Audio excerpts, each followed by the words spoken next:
Transformers was directed by Michael Bay, and yep, and also Happy New Year to you guys. It's 2020, so I hope 2020 will be a good year for all of us. 2019 was an okay year for everybody, including myself, but 2020 better be a good year, and welcome to a new decade of 2020. So, so we're here to review Transformers. So, yeah, we're here to review the Michael Bay Transformers movie. Since I reviewed Bumblebee, the 1980, since I reviewed Bumblebee in the 1986 animated Transformers movie, I want to go ahead and start reviewing the Michael Bay Transformers movies as well. And I'm changing up a little bit of movie reviews. Instead of saying it's Isaac with a chance here for my movie reviews, I'm actually gonna say that to say on my toy reviews and toy hunt video. That's all. Well, for it's Isaac with a chance here, which I normally say, I'm just gonna say in my toy. I'm only gonna say that in my toy hunt videos and toy reviews instead of saying it in my movie reviews. I was gonna start changing things up a little bit for my movie reviews, and that's it. That's all. That's all I gotta say. So now it's 2020. Happy New Year. That's all I gotta say. So let's do it. So Transformers was directed by Michael Bay, and this film came out in 2007, like I said, and stars a lot of people going on. In this film, this movie's about Sam Witwicky. Sam Witwicky is this kid from high school. He's played by Shia LaBeouf, and he meets Megan Fox's character, who's actually Michaela Baines, and he has a car. He has some 1967 some type Camaro that's actually Bumblebee, which he didn't even know was actually Bumblebee. And he also meets some other Autobots like Optimus Prime, Ratchet, Jazz, and Ironhide, I believe.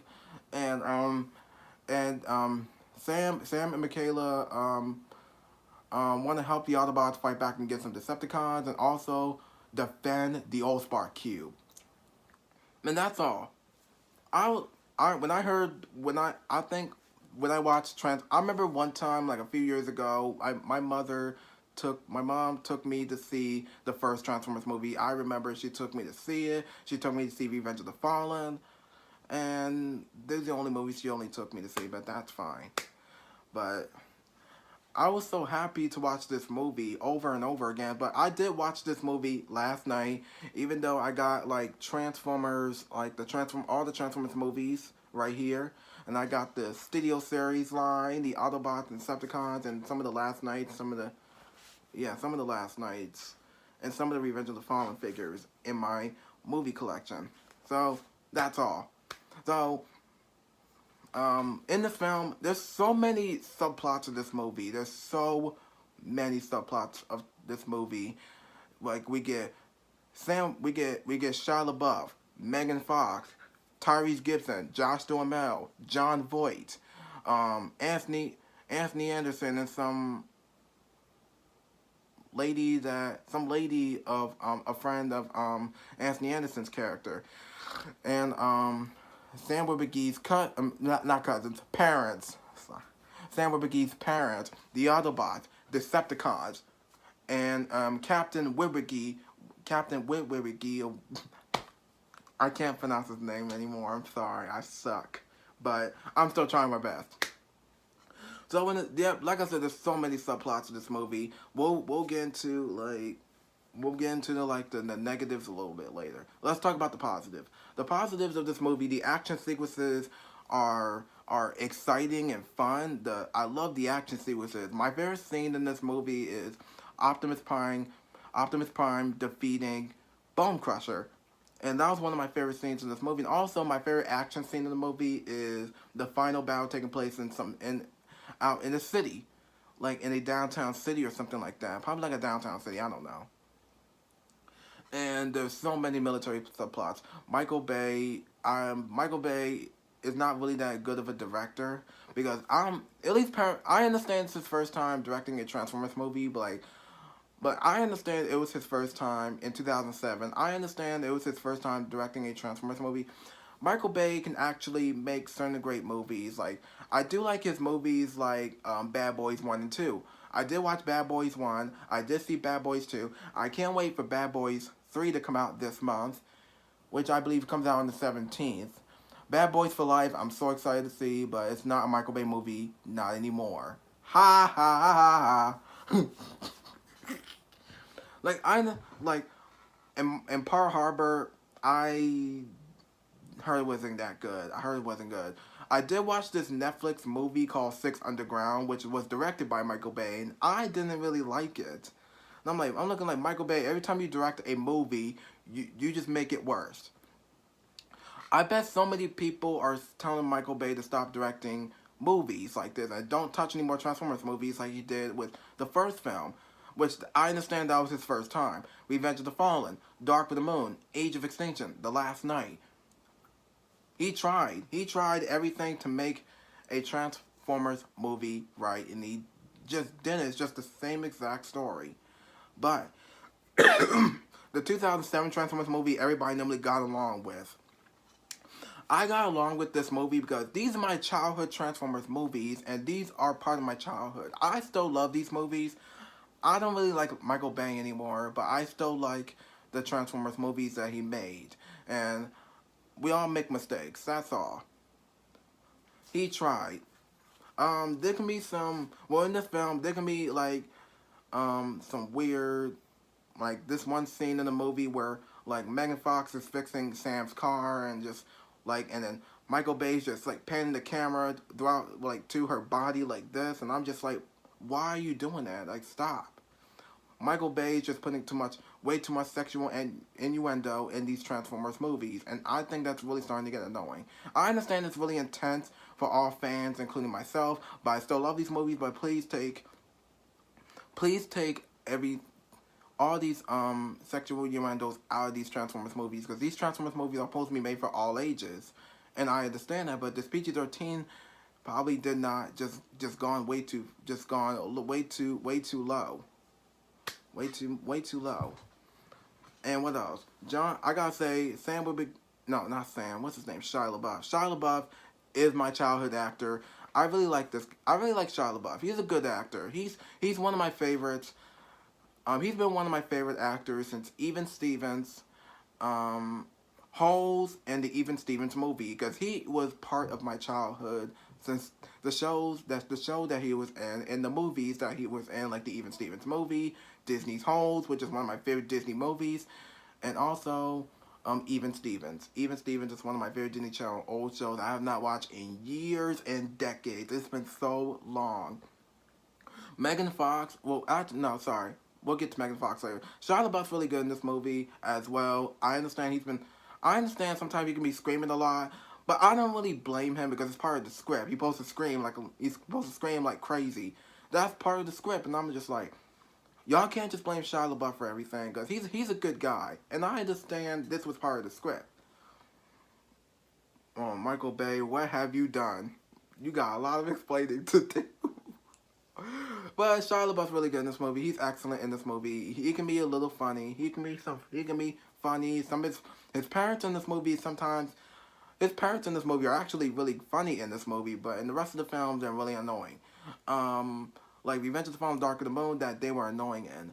Well, I'll get into that when I start reviewing. I'm gonna try to review all the Transformers movies as I can. So that's all.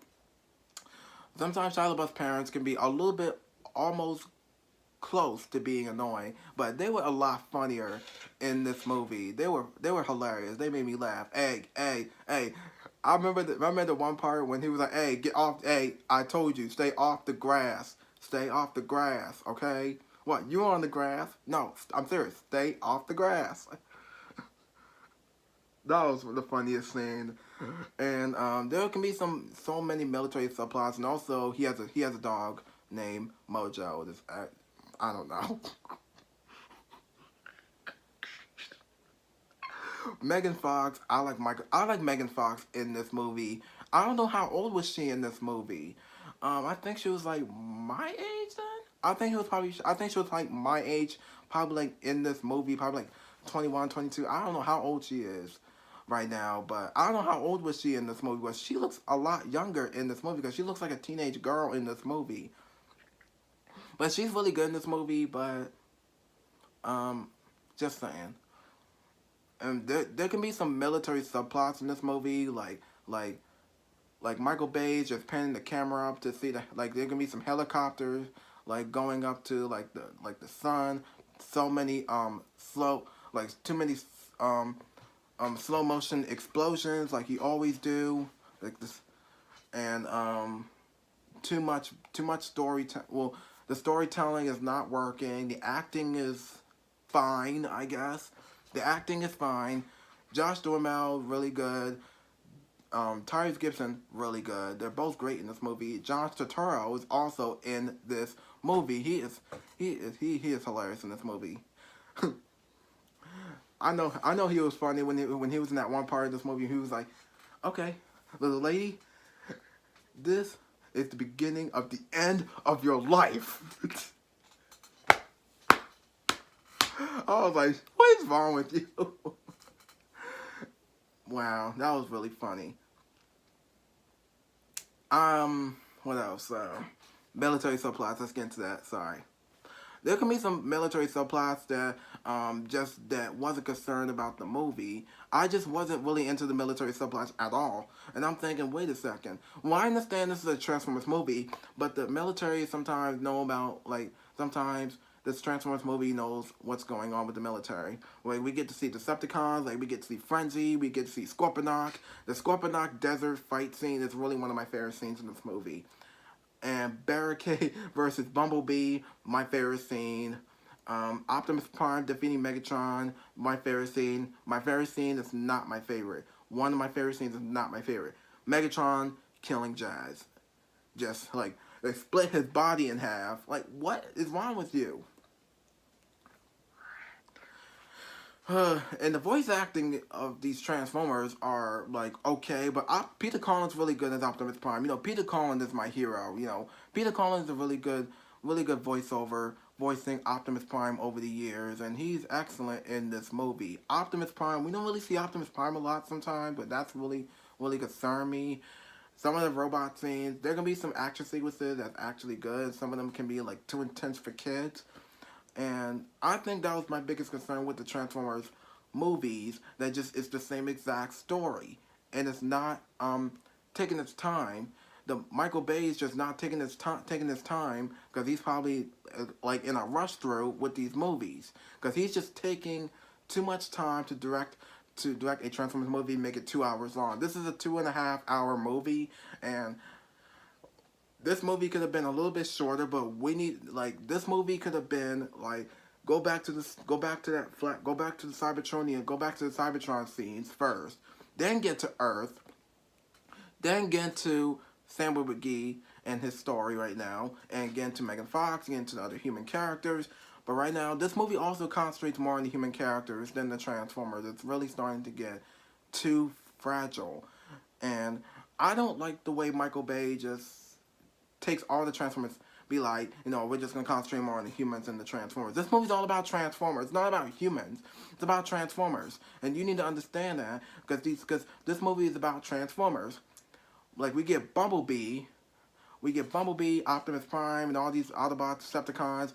You're supposed to be concentrating more on the Transformers, less than the human beings. Like that was my biggest concerns with these movies is he's not concentrating on the Transformers more. Well, a little bit he is. Well, a little bit more he is, which is a plus. But my favorite scene of this movie is when the Autobots were like having a little bit of a meeting of how Bumblebee was captured, of how the military, of how the government kidnapped Bumblebee, and I shall say Sector 7. Sector 7 kidnapped Bumblebee. The Autobots were still talking about they have to destroy the cube. Optimus Prime wants to sacrifice himself with the cube, but I don't understand. These movies can be very confusing sometimes, but it's just not good. Well, I will review Revenge of the Fallen hopefully time soon as possible. I will review Revenge of the Fallen maybe one of these days. That's all. But that's all I gotta say about this movie review. Movie review. So that's all I gotta say. So be sure to like, subscribe, press notification button, follow me on Instagram, comment down below. And I'll see you on my next video. Thanks for watching, and also, Happy New Year 2020.